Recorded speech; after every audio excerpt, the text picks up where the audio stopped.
all that you've shared with us, and well, especially some of the work that NWAC has been doing and being that voice of the women of your country, and I think also informing us about this draft declaration on human rights education and training. I think it's important, like we've heard, to have this voice in these different fora, and especially to have Indigenous women's voices there. So thank you, and we'll have some time for questions later. So I'm going to move on to our next speaker, who is Anastasia Pinto from India.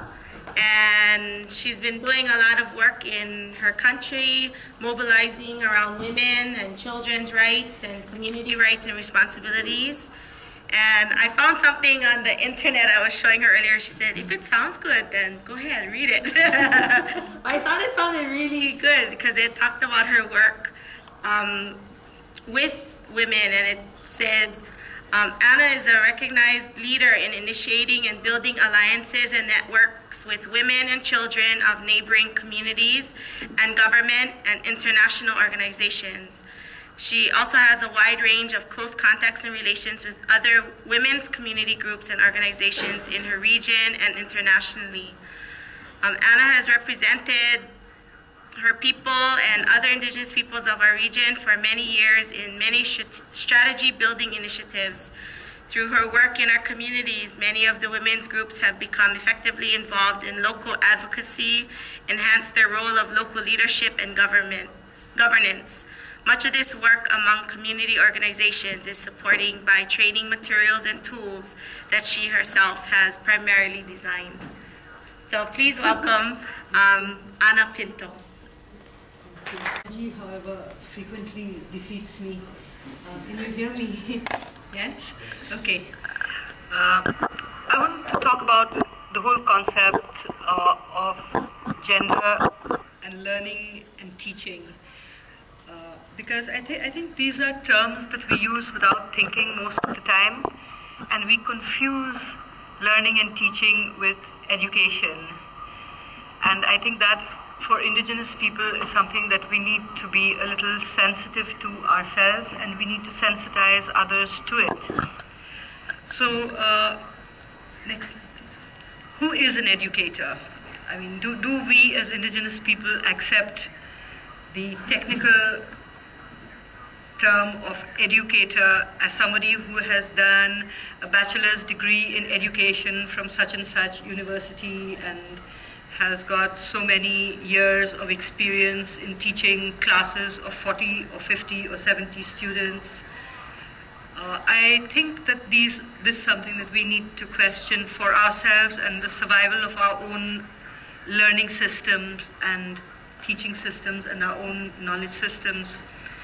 In our communities, I think we all know, and in all communities, this is what I want to stress, in all communities, mothers, aunts, elder sisters, grandmothers, we all learn the first things that we know about the world from them.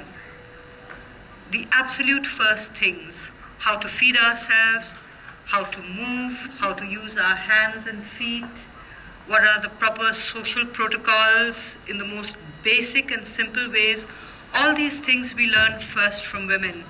Our first words, whether in any language, Indigenous or other, we learn from women. We learn from our mothers and our female caregivers, almost all of us, except in very specific circumstances. And why are these people not considered our educators?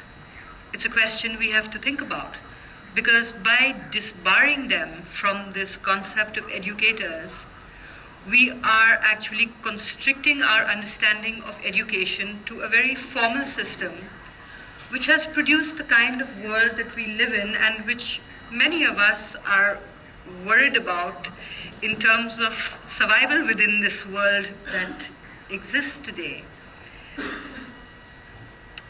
Next slide, please. The second thing I want to question is, this sort of universal application of Indigenous. Like, she's indigenous, I'm indigenous, he's indigenous, and it's all more or less the same thing. It's not really. There are thousands of indigenous societies, and there are at least hundreds of kinds of indigenous societies, just, from the way they originally were. Nomadic societies are substantially different from societies that live settled lives. Societies that live by the sea, that evolved by the sea, are substantially different from those that evolved in the Arctic. There are conceptual differences among us that run very deep and that are not divides.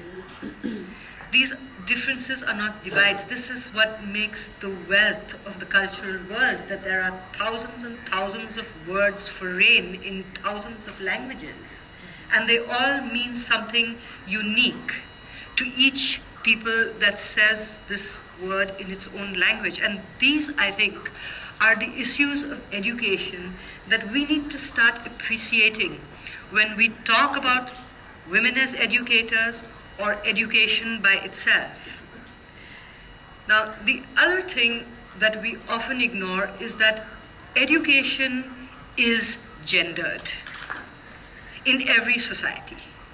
In the most currently gender-neutral society, education is gendered. How you are taught to look at yourself, how you are taught to wear clothes, how you are taught to choose the color and length of your hair, it's gendered. And let us stop pretending that gender equality is gender neutrality, because it's not. And it must not be. We are different, and that's a good thing unless we use it to punish each other and ourselves. So let's start celebrating difference without trying to equate it with sameness, because it's not. And this is something else that we have to understand is very strong and is fostered in its strength in indigenous cultures, the gendered aspects of knowledge and learning and teaching. Boys do not learn the same things as girls do. Girls do not teach, or women do not teach the same things as men do very often. There are some things which are common to both, but there are many things which are separated and separate. And there are good reasons for this. One of the best and most practical reasons is that nobody can learn everything, and people need to specialize. There are practical reasons why women have learned different things from men historically, and those may or may not hold true for today, and we have to treat these things with pragmatism and practical approaches rather than to say that everybody should have the same, because it's really not good very often. I mean, I would like to raise as